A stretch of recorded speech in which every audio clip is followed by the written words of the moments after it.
Okay, so this is section 5, chapter 11. And let's see, where's my assignments?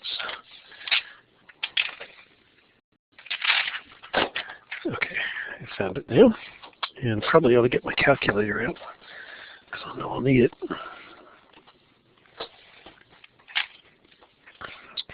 Okay, so we're going to start with problem 11. So it says, expected number of absences in a math class. In a certain mathematics class, the probabilities have been empirically determined for various numbers of absentees on a given day. These values are shown in the table below. Find the expected number of absentees on a given day. So what we have there is basically a probability distribution.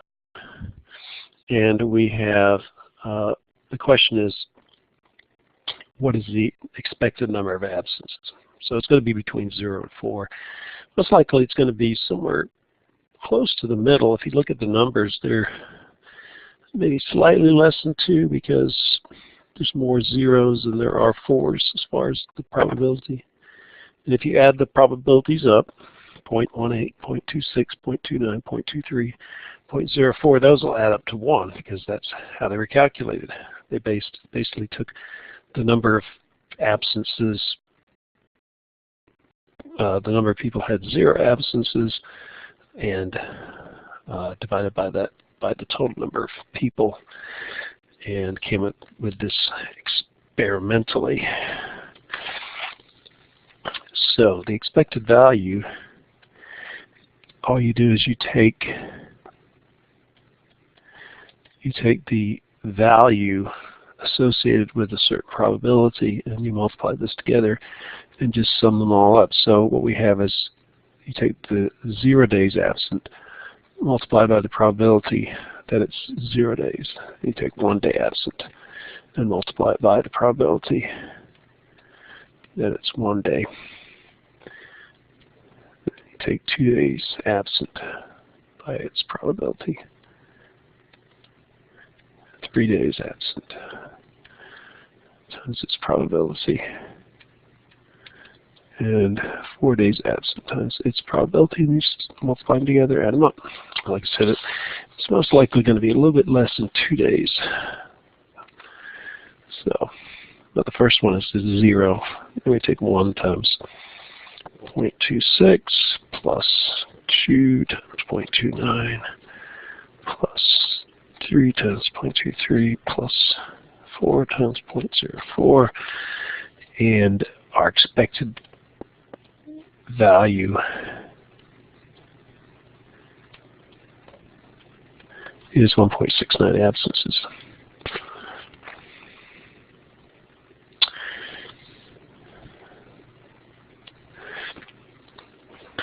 Okay, then we have number 12.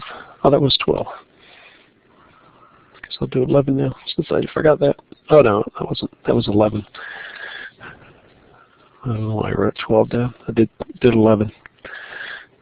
Okay, then we'll go to 12.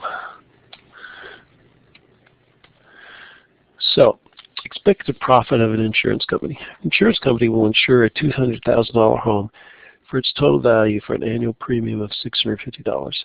If the company spends $25 per year to service such a policy, the probability of total loss for the home is given in a given year is 0.002, and you assume that either total loss or non-loss will occur. What is the company's expected annual gain on each such policy? So what basically we have, in this case, we just have 2 situations. You have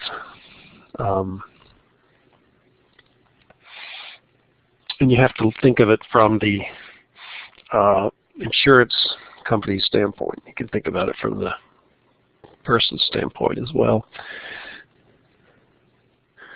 So you basically have to take the probability of fire and the probability of no fire, and then you have to assign a cost to each one of those, what the value of each one is. So you have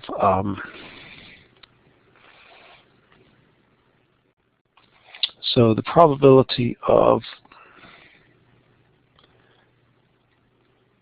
not having a fire, the probability of having a fire is that. And what you do is you assign a cost to that, which is you've got so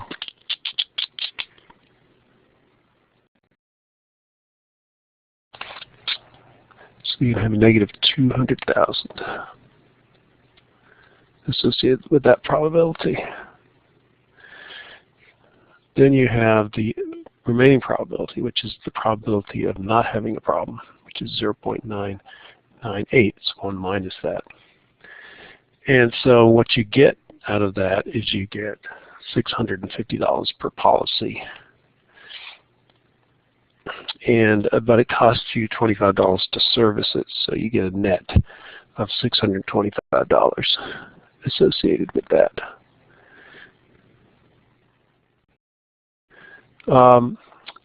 The one issue is that you can't do it exactly like that, because this, when you have a fire, you're still bringing in some money.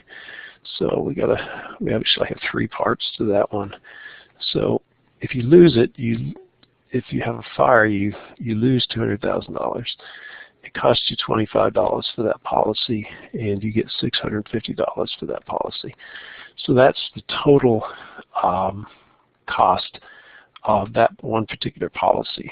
And then all the other policies, you're going to get a net of that amount. Okay, so let's do it. So you have negative 200,000 minus 25 plus 650, and you multiply by 0.002, so I get negative 398.75, and then I have 650 minus 25, which is 625, times 0.998. And so I have a positive $623.75. And you add those together, 623.75, and subtract 398.75, and I get $225 per policy.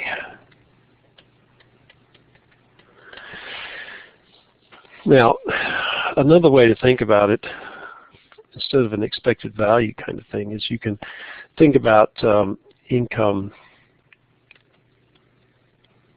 and expenditures. So the income is going to be, well, let's base it on 1,000 policies, because this is, or 10,000, I guess it would be 1,000. So what you would have is you'd have 1,000 policies, and you would take in $650 per policy. So that's $650,000. Okay. Then you have your expenditures. So what you're going to have is, the probability is 2.002, so you'd have 2 cases where you'd have to buy a new home. And we're going to say it's $200,000 home. You also have 1,000 homes where you have a cost of $25 per home. So that's the cost of servicing the policies. This is the cost of fixing the houses up.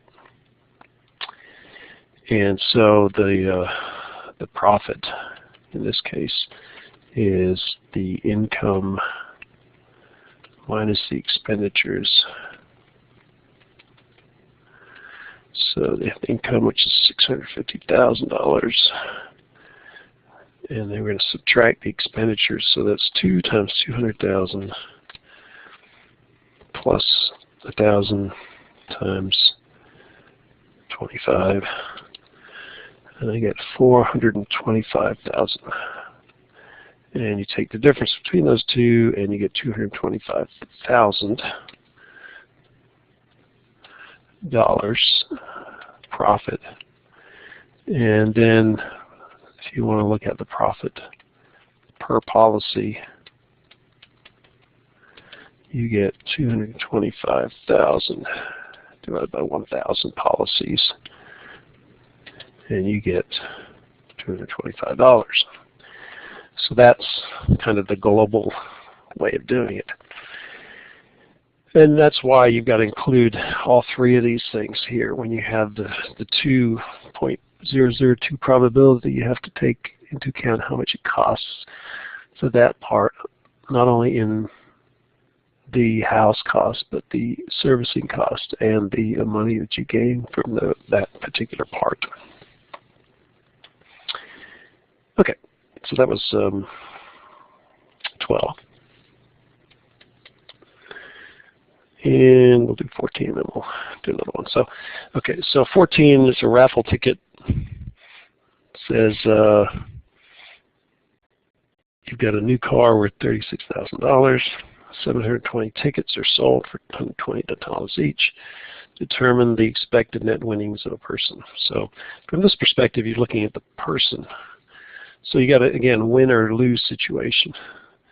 So the probability of winning, so winning is 1 out of 720 because there's 720 tickets. So that's the probability of winning.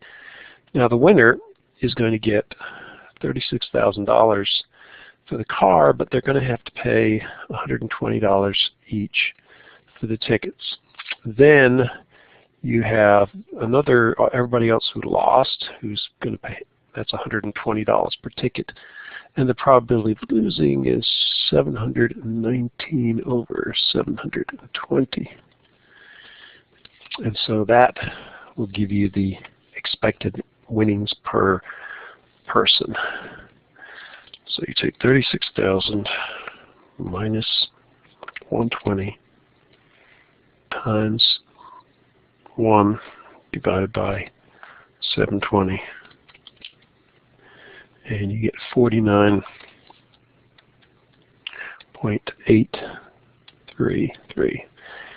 And then we're going to subtract 120 times 719 divided by 720.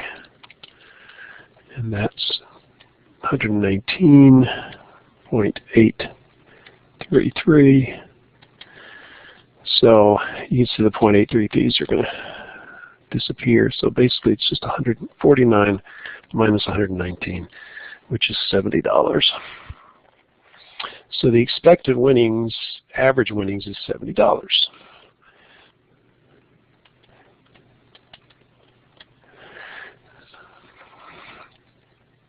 And if you didn't have a negative number here, there would be no point in anybody putting together a raffle. They're trying to get, so the winnings, so you can think about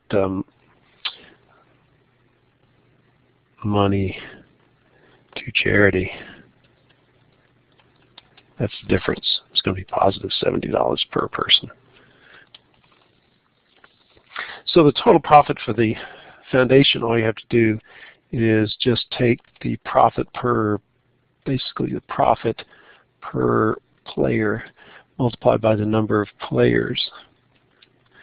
So you get 770 times 720, and you get $50,400.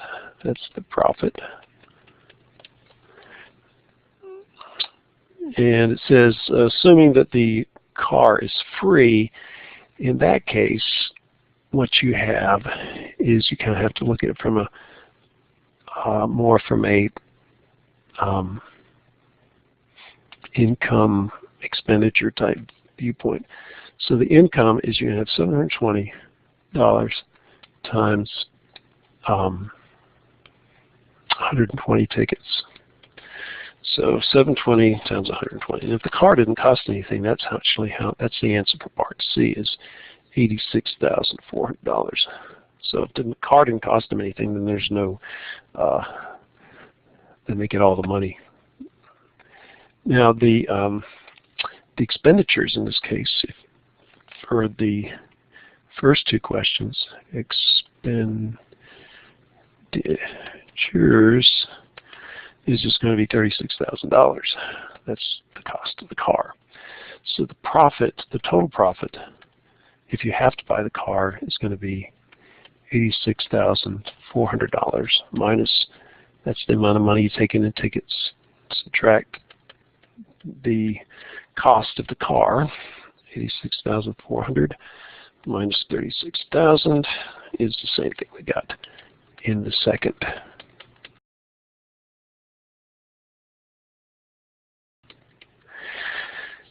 Part. So if we go from this direction, you could say the profit per person would be this divided by 720. That would give you $70. And if they get a $70 profit, then the net winnings of each person is negative $70. Now, if you had this kind of thing in a casino, you probably wouldn't have too many people playing. People are more tolerant of an unbalanced game like this one is because it's going towards charity. Okay, so we're going to stop there and then we'll do another video for the remaining three.